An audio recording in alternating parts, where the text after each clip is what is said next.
adalah tindakan untuk mendekatkan jalan nafas dan mempertahankan jalan nafas ya. Nah, di sini kan kalau misalnya kita berbicara gawat darurat itu kita bagi menjadi dua kasus besar ya. Ada kasus trauma dan kasus non trauma ya. Kalau kasus trauma kita berbicara membuka jalan nafas dulu. Nanti kalau dengan alat itu biasanya mempertahankan jalan nafas. Kalau sekarang kita membuka jalan nafasnya dulu ya. Nah, untuk kasus trauma itu kan biasanya kasus kecelakaan ya, atau kasus jatuh misalnya terbentur atau misalnya seperti apa. Sehingga untuk membuka jalan nafasnya kita harus memastikan bahwa kan kalau pasien trauma kita resikokan masuk ke dalam resiko cedera servikal. Sehingga untuk membuka jalan nafasnya kita pastikan si servikalnya ini aman, nggak boleh sampai kegoyang-goyang gitu ya. Caranya teknik jaw thrust ya. Jaw thrust itu kita memegang di area mandi bulat ini. Jadi memastikan si leher atau kepala pasien itu tidak gerak-gerak gitu ya. Tapi kalau pasiennya non trauma, kita cukup gunakan teknik head tilt chin lift. Head tilt ini tuh si dahinya kita angkat ke atas, chin lift dagunya kita tarik ke atas. Ya, itu teknik head tilt chin lift. Jadi ketika posisi head tilt chin lift, maka jalan nafas pasien akan terbuka. Ya. Nah, bukan kalau misalnya yang jaw thrust kan kita pegel harus kayak gini terus gitu ya. Kan nggak boleh lepas ya kalau jaw thrust, pasien resiko cedera servikal nggak boleh dilepas, karena kalau dilepas pasiennya bisa goyang-goyang. Nah, kalau di rumah sakit ini biasanya kita guna, oh itu Neng, gelis diambilin di dalam lemari ada neck collar tuh yang warna coklat sama warna biru. Nah itu dua-duanya diambil.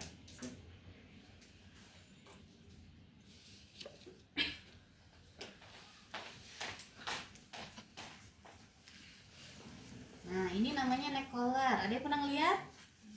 Di TV sinetron ya. Nah, ini neck collar biasanya digunakan untuk menopang di area leher biar dia tidak mudah bergerak. Jadi kayak gini.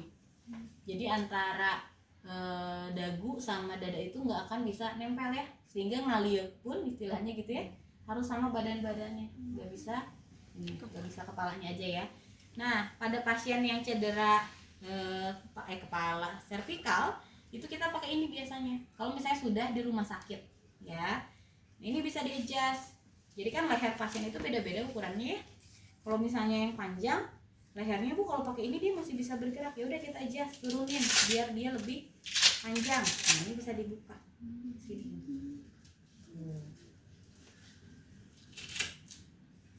Jadi ukurannya lebih panjang gitu ya. Jadi disesuaikan. Cara masukinnya atau cara pasangnya gimana? Cara pasangnya kita yang pertama susuri melewati belakang leher pasien kayak gini ya. Baru disapu ditempel ke sini. Nah, sampai nempel ya. Kalau ini pentongnya lehernya abnormal ya. Panjang ini hampir putus ini kayaknya ya. Oke? Ini untuk yang neck collar sederhana. Ada juga neck collar yang sering digunakan itu yang ini nih. Nah, sering lihat yang kayak gini ya. Ini juga sama bisa di-adjust. Ini tapi ada kuncinya kalau ini mah. Kalau itu mah kan prepet ya. Kalau ini bisa dikunci. Ini buka dulu kuncinya.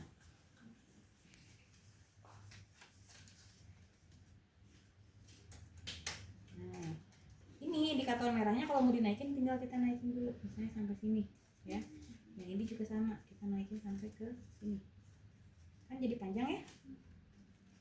Keberapa ya kali? Kedua. Kalau sudah dikunci lagi. Nah, ini juga sama, kunci lagi. Nah, jadi lebih panjang ya. Cara masukinnya sama. Yang pertama ini susuri lewat belakang leher ya. Tapi cara pemasangannya jangan langsung tutup, tapi disapu. Kenapa nggak boleh kayak gini? Karena kan kita butuh si leher itu dia nempel gini.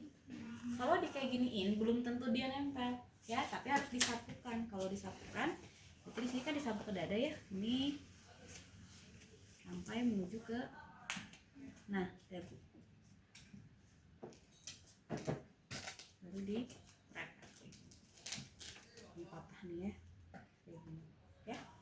Ini untuk pemasangan neck collar. Jadi kalau dengan alat pakai ini, tapi kalau misalnya di pre-hospital nggak ada alat ya wayah, nah berarti ya harus pegang gini ya tadi ya. Jaw thrustnya harus dipegang ya, harus aplikasikan kayak gini ya, jadi nggak bisa ngapa-ngapain pasiennya. Penolongnya harus kayak gini, ada standby, ada yang standby sini. Oke? Paham ya? Nah, untuk teknik manajemen airway itu ada teknik yang menggunakan alat dan tidak menggunakan alat. Jadi kalau yang menggunakan alat biasanya kasus-kasus yang sudah masuk ke rumah sakit. Jadi untuk mematenkan jalan nafas atau mempertahankan jalan nafas itu biasanya kita pakai alat. Nah, sekarang coba kita kenalan sama alat-alatnya sekaligus cara pemakaian. Yang pertama, nih ada yang kenal alat ini? Pernah lihat? Mana? Di rumah sakit? Di drakor. Oh, di drakor, oke ya. Ini namanya OPA, bukan opa-opa Korea ya. Oropharyngeal airway. Ya, OPA ini fungsinya untuk membebaskan jalan nafas atau mempertahankan jalan nafas melalui mulut. Ya, jadi nanti dia akan masuk ke saluran nafas bagian atas pasien, ya, tapi dari mulut. Ya, cara pemasangannya gimana? Nah, ini biasanya untuk apa sih? Kalau misalnya sumbatan apa kalau pakai OPA? Sumbatannya berupa apa kalau kita pakai OPA? Kalau sumbatan cairan kita bebaskannya kayak gimana? Suction.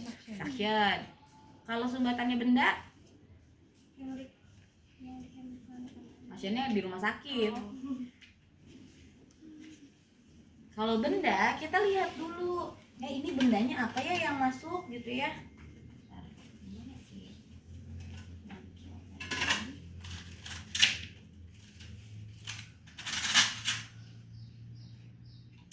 Nah, kalau misalnya ada benda, kita cek dulu di sini ada bendanya apa. Ternyata bakso atau cilok atau benda mainan gitu ya. Maka yang harus dilakukan adalah kita ambil dulu, ini namanya margil forceps ya. Kita ambil dulu sih bendanya, keluarkan, baru kita lihat, oh ternyata kok suara nafasnya apa sih kalau benda? Kalau sumbatannya berupa benda, suara nafasnya apa, berupa apa? gargling. Kalau gargling cairan, ya. Stridor. Kalau benda berarti suara nafasnya berubah jadi stridor. Ternyata pas udah dikeluarin baksonya kok stridornya masih ada ya, Bu. Pas dilihat, oh ternyata lidahnya yang jatuh ke belakang. Ya, karena pasiennya penurunan kesadaran. Kenapa coba lidah bisa turun ke belakang? Syaraf apa? Udah belajar kan? Nah, yuk, kalau lidah itu di saraf keberapa ya? Kranial keberapa ya? Di glosal sama vagus kalau nggak salah ya, di lidah tuh ya. Jadi kekuatan lidahnya nggak ada, menyebabkan si lidah itu akhirnya jatuh ya, nggak ada kekuatan si otot lidahnya ya. Nah, ini yang harus kita antisipasi. Gimana caranya biar si lidahnya nggak jatuh ke belakang? Nih, pakai OPA. Ya, jadi kita tahan si lidahnya biar nggak jatuh ke belakang. Cara pakainya gimana? Pertama, kita ukur dulu nih ukuran OPA-nya sama pasiennya, karena OPA itu beda-beda ukurannya ya. Ini ada nomor 3, ini nomor 0. Buat bayi biasanya ini yang kecil ya, ini untuk dewasa. Cara mengukurnya itu dari ujung mulut ke ujung telinga kayak gini. Ya. Dari mulut sampai ujung telinga. Ini ya. Nanti kita lihat nih di sini, kalau misalnya sudah nggak ada sumbatan, cuman karena lidah, berarti kita masukin OPA. Cara masukinnya, walaupun nanti masukinnya kayak gini ya, kayak gini, tapi cara masukinnya harus gini dulu. Kenapa coba? Harus kayak gini masukinnya. Karena kalau kita langsung masukin kayak gini, lidahnya akan semakin ke dalam. Jadi kita masukinnya kayak gini, biar si lidahnya tarik dulu gini. Nanti udah di tengah-tengah kayak gini, baru kita pekat sampai ke bibir, sampai dia nempel ke bibir pasien ya, si ujung opanya ini ya. Bu, kalau udah pakai OPA ternyata suara garglingnya muncul, gimana Bu? Boleh disaksikan nggak? Boleh, ingat pada sini. Boleh ya. Di sini saksinnya, di ujung-ujung mulut sini, sama masukin ke sini saksinnya boleh. Karena kan ini tuh corong ya, buat udara ya. Ini nggak boleh sampai ada slime. Kalau sampai ada sekret atau slime ya nyangkut di sini, ya sama aja kayak bohong ya. Berarti kan udara nggak bisa masuk. masuk. Masuk dan keluar sama ya, inspirasi dan ekspirasi ya. Nah, sekarang misalnya di fiksasinya kayak gimana? Nah, kalau di rumah sakit udah nggak pakai plester ya, kita udah pakai Hipafix biasanya ya.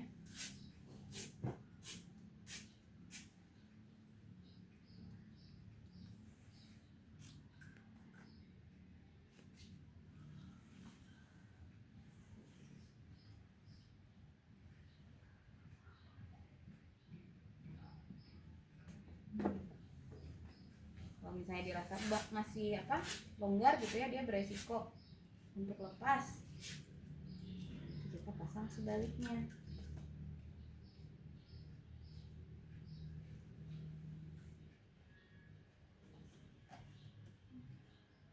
Nah ini ya, jadi dua arah untuk si fiksasinya. Oke, ini namanya orofaringeal airway. Ada yang tanyakan dulu? Ada yang tanyakan? Belum ada? Oke. Next kita ke sini. Kalau ini namanya NPA, nasopharyngeal airway. Kalau NGT mah kan ada NGT, ada OGT ya. Kalau untuk di airway ada OPA, ada NPA. Kalau OPA di mulut, kalau ini nasopharyngeal airway di hidung ya. Kapan kita pakai NPA? Ketika pasiennya sadar. Nah, kenapa kalau pasien sadar nggak boleh pakai OPA?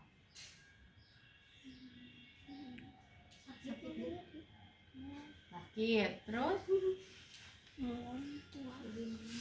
kaitan dengan neuro. Ayo, udah belajar neuro kan? Nah, ciwitan kira itu. Baru ibu belajar neuronya juga. Ya? Baru. Tapi udah masuk saraf kranial kan? Belum. 12 saraf kranial? Belum gitu? Kata kelompok sebelumnya udah. Udah belum? Yang satu tuh ada olfaktorius. Di lapis anak. Itu ada ya. Nanti dipelajari lagi ya. Nanti kalau pas di neuro dipelajari lagi. Jadi kalau untuk pasien yang sadar itu masih ada refleks gag, muntah. Ya. Kalau kita paksakan pasang OPA pada pasien sadar, maka opanya nggak akan kepasang karena pasti ada muntah keluar terus ya. Makanya kalau pasien sadar biasanya kita pakai NPA. Atau kalau misalnya pasiennya ada kerusakan di area mulut ya, tidak memungkinkan dipakai OPA, maka kita ganti ke NPA ya. Nah, kalau NPA ngukurnya dari ujung hidung di sini ya sampai ke ujung telinga. Dari ujung hidung ini sampai ke ujung telinga ya. Nah, ini juga sama. Kalau untuk NPA dia perlu pakai gel dulu sedikit aja tapi ya, untuk pelumas aja biar mudah masuk. Nah, lalu kita harus perhatikan, kan kalau hidung ada 2 lubang ya. Kita akan memilih mana nih hidung yang memungkinkan kita pasang NPA. Yang pertama, kita lihat dari anatomi hidungnya. Ada nggak deviasi? Ada nggak perubahan bentuk tulang hidung gitu ya. Yang kedua, kita cek juga ada polip atau tidak. Yang ketiga, kita cek kepatenan jalan nafas. Misalnya yang kiri paten, yang kanan nggak paten. NPA-nya masuknya kemana? Yang nggak paten. Yang lain? Yang paten. Yang paten. Atuh, kalau nggak paten kan berarti kita curigai ada polip ya. Masa mau dipaksain masuk gitu ya? Nah, kalau udah dipastikan, oke, saya mau masukin NPA-nya di sini. Langsung dimasukin. Ya, udah pakai gel, ini dimasukin. Kalau untuk OPA NPA tekniknya steril ya. Non steril ya. Ini dimasukin.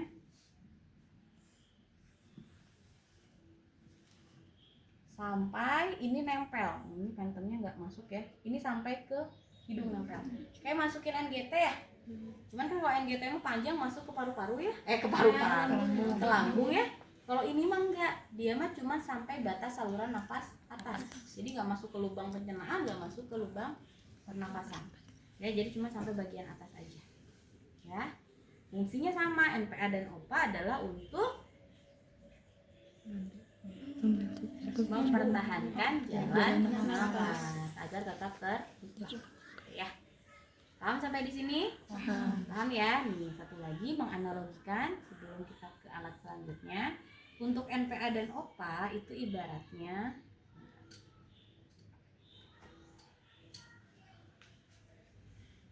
seperti ini. Saya lepas dulu ya. ini trachea ya.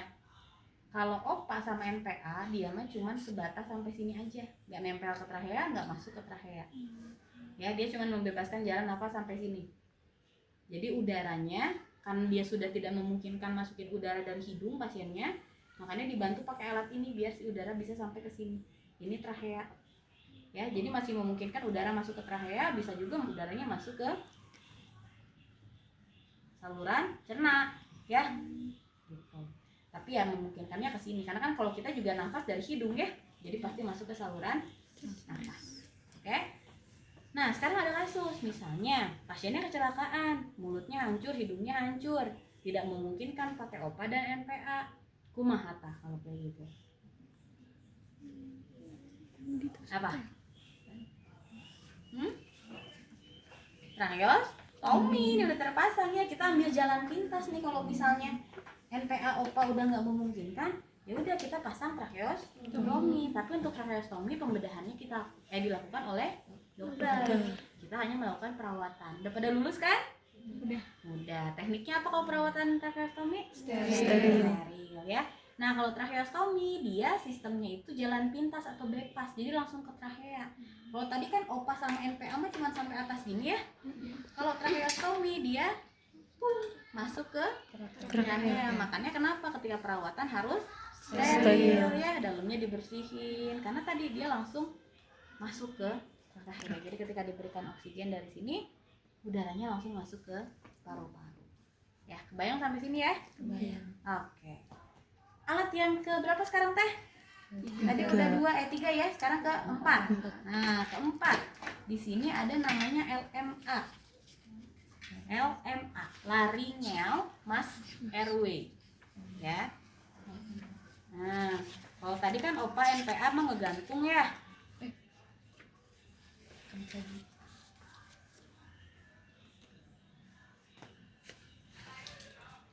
Kalau LMA, kalau OPA sama NPA tadi ngegantung di atas trachea gini ya. Kalau tracheostomi dia masuk ke sini gitu ya. Kalau LMA ini bentuknya masker. Nah ini kalau masker di hidung kan kayak gini ya, tapi ini mah maskernya mau dipakai di dalam, dia akan menutupi trachea jadi masker si trachea nih. Makanya tadi namanya laryngeal mask airway, masker trachea gitu ya, masker untuk trachea. Cara masukinnya ini sama, tinggal dimasukin aja, tapi ininya harus dikempesin dulu nih, nanti di pompanya lagi ketika sudah masuk biar dia tidak mudah keluar ya.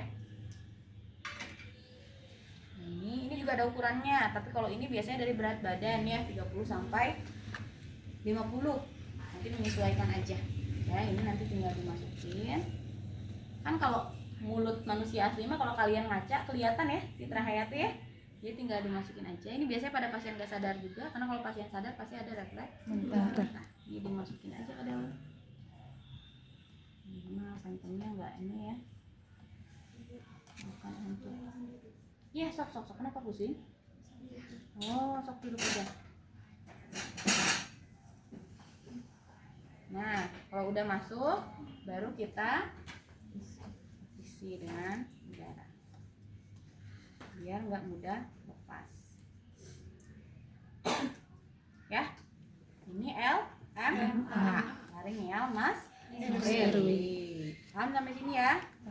Jadi tadi kalau LMA mah dia sebatas jadi masker di trachea. Jadi kalau dibandingkan OPA sama NPA lebih efektif mana? Apa? LMA dengan OPA dan NPA lebih efektif mana? Ya LMA, dia mah langsung LMA mah gini. Kalau OPA mah di sini ya, nggak nempel-nempel acan ke trachea juga ya, ngambang di sini. Kalau LMA mah nempel, tapi yang lebih efektif lagi ya inilah karena dia langsung ke dalamnya. Makanya ini ada udara ininya nih apa si balon udaranya kalau tracheostomi ya. Kenapa harus pakai balon udara? Balon udara sih, pakai udara gitu ya. Karena ketika dia masuk ke dalam, dia ketika dipompa ya, dia nggak mudah keluar, nyangkut di tracheanya ya. Paham sampai sini? Alat terakhir, banyak ya alat untuk manajemen airway teh. Nah, ini ada namanya ETT, endotracheal tube. Endotracheal tube atau ETT dia sama dengan selang tracheostomi. Dia masuk ke trachea, ya. Tapi bedanya, kenapa tracheostomi pendek kalau ETT panjang? Masuknya lewat mulut. Betul sekali. Kalau tracheostomi kan tadi bebas judulnya ya.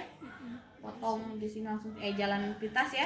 Langsung masuk ke trachea. Kalau ETT ini pasiennya mulutnya masih memungkinkan untuk terpasang alat, sehingga dipasangnya dari mulut aja, ngapain harus dibedah di sini gitu ya kalau bisa dari mulut. Kalau ini masuknya dari mulut, tapi karena ini mau masuk ke paru-paru nih, ke trachea, nggak bisa kita masukin kayak OPA, NPA, LMA tiba-tiba masuk ya, butuh bantuan alat. Ada yang pernah ngelihat tindakan intubasi di rumah sakit? Di drakor. Oke. Nah, kalau di drakor banyak hal-hal penting yang bisa kita ini ya, asal jangan Indosiar weh ya. Nah, dibantu alat menggunakan laryngoscope. Ini juga pasti ada yang pernah ngelihat di drakor juga nih kayaknya. Ya, ada kan? Ini namanya laryngoscope. Nih caranya. Ini kan ada kaitannya ya, tinggal dikaitkan ini. Nanti dibuka. Nah, ada senternya ya. Jadi si senter ini yang akan membantu menuntun si selang ETT ini masuk ke paru-paru. Ya, kan ada 2 jalur ya, ada yang ke pencernaan, ada yang ke pernafasan. Kalian bisa membedakan nggak yang khasnya kalau untuk lubang pernafasan kayak gimana? Anfisnya udah lewat kan? Kalau pencernaan mah pipi dia melurus gitu ya. Tapi kalau pernafasan dia itu pinggir-pinggirnya tuh kayak ada anggur-anggurnya bulat-bulat gitu. Ya, kayak ada bulat-bulat kayak gitu, sehingga nanti akan kelihatan oh ini saluran nafas. Ini sifatnya atau tindakannya steril ya, sama kayak tracheostomi. Nah, nanti untuk lebih detailnya praktikum intubasi ini akan dapatkan kalian di perawatan kritis. Jadi ini mah cuma mengenalkan aja ya, di gadannya dikenalkan, nanti di kritis baru detailnya gimana sih cara melakukan tindakan intubasi ya. Nah, ini caranya. Laryngoscopnya dimasukin kayak gini ya. Nah, cara bukanya bukan dicongkel ya. Kalau dicongkel gini lidah pasien, gigi pasien bisa patah. Jadi caranya ditarik. Nah, bukan gini tapi ditarik ini. Kalau udah, cari si lubang nafasnya. Kalau udah ada lubang nafas, ini biasanya dikasih kawat ya. Ada kawat biar dia bisa tegak lurus gini ya. Jadi mudah masuknya. Kalau misalnya nggak pakai kawat, dia akan melenyap-lenyap ya. Saya udah dikasih kawat, kita masukin ke sini.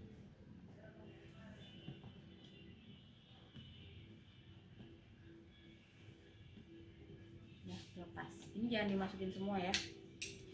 Baru nanti kalau udah masuk, kita kasih udara ya. Dia tadi ketika sudah masuk ke tracheanya, dia nggak mudah lepas ya. Kalau udah kayak gini boleh langsung dipasangkan ke ventilator, tapi kalau ventilatornya belum siap boleh dilakukan pemasangan ke amubeg. Jadi kita bagging di sini. Dia akan langsung masuk ke paru ya. Oke ya. Sip. Nah, tadi saya lupa ngejelasin ini. Bu, selang ETT-nya sampai kapan dimasukin? Nih, nanti ini ada batasnya. Ini kan ada ukurannya ya, sesuaikan dengan ukuran pasien. Terus ini ada batas hitam di sini ya. Nanti kelihatan kalau di dalam. Kalau si batas hitam ini sudah melewati trachea, stop.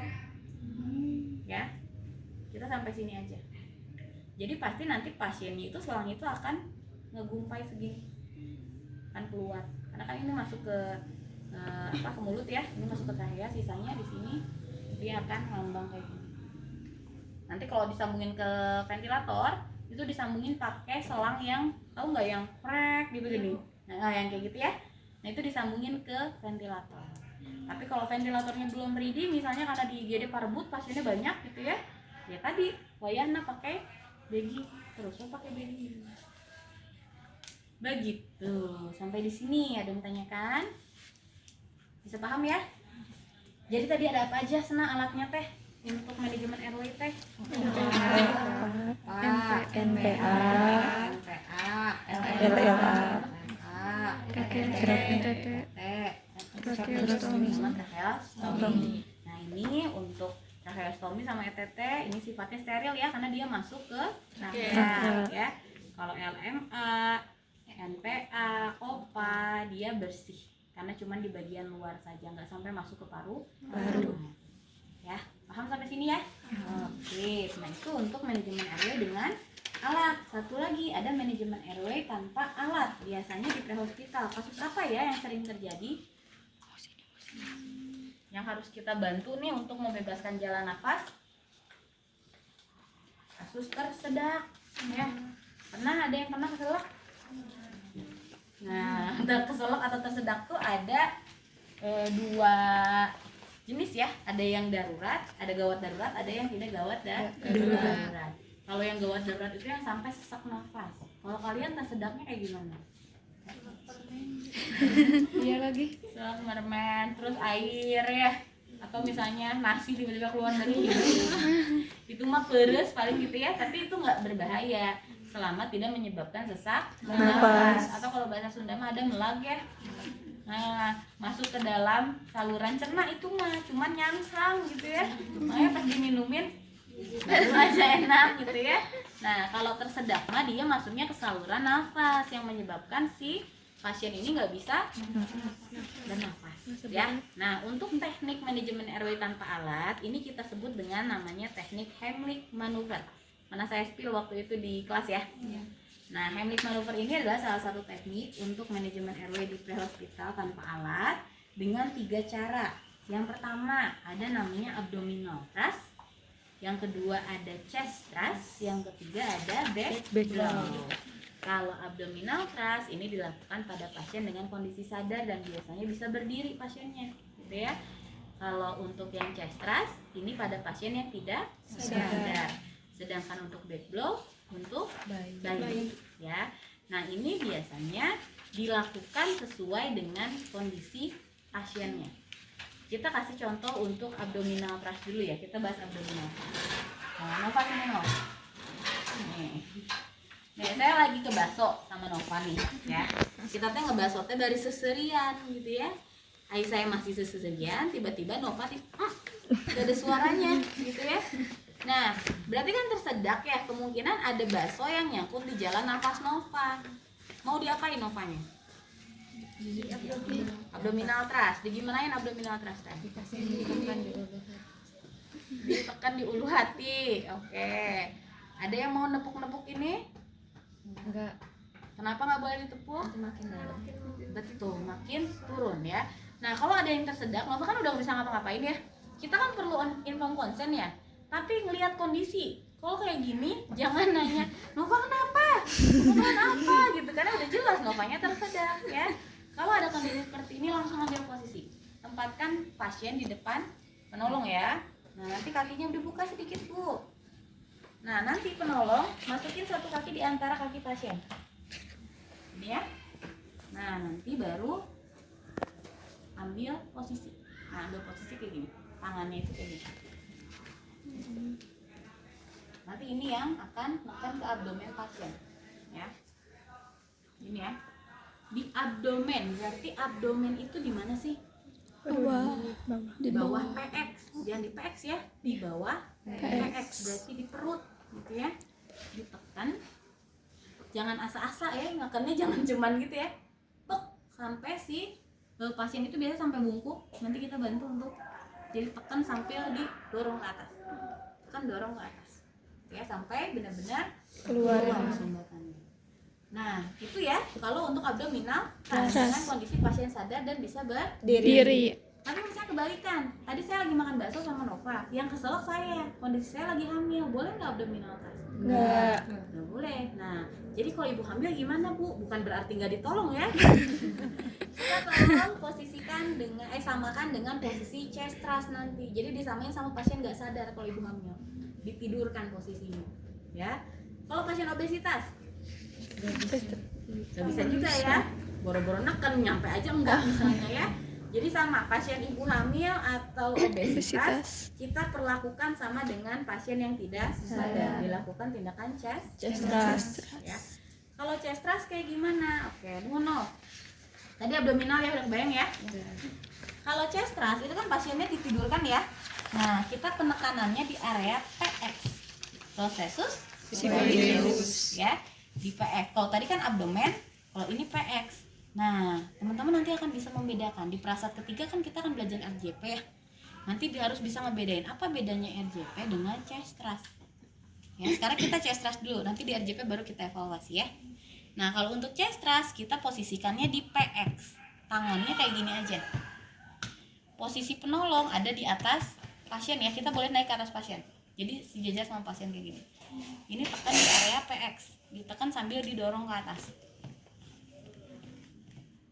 Ya, sampai sumbatannya keluar. Tapi jangan berekspektasi sumbatannya akan loncat gitu ya. Jadi tapi kita observasi di mulutnya. Kalau misalnya ternyata udah mulai kelihatan gitu ya, itu bisa kita ambil menggunakan jari atau cross swab ya. Cross finger swab. Nah, dikeluarin. Kalau memang udah kelihatan. Tapi kalau misalnya masih belum, chest thrust lagi. Ya. Sama dengan pasien tenggelam. Ya, kalau misalnya pasien tenggelam atau pasien tidak sadarkan diri, kan kalau misalnya ibu hamil sama obesitas udah jelas sadar ya, cuman posisinya ditidurkan. Tapi kalau pasien tidak sadar, yang pertama jangan langsung ambil keputusan untuk chest thrust. Tapi apa? Cek nadi dulu. Kalau misalnya nadinya nggak ada, berarti jangan chest thrust. Kita lakukan dulu RJP. Nanti kalau misalnya sudah RJP-nya berhasil, nadinya ada, baru kita lakukan chest thrust. Nanti akan tahu nih kalau misalnya pasien tenggelam, dia lagi di chest thrust atau lagi di RJP. Ya, bayang ya? Itu chest thrust. Terakhir ada back blow. Saya minta tolong ambilin bayi nih belakang. Nah, itu. Nah, ini. Baru ketemu bayinya ya. Ini bayi gadar soalnya. Kalah bulu matanya ya.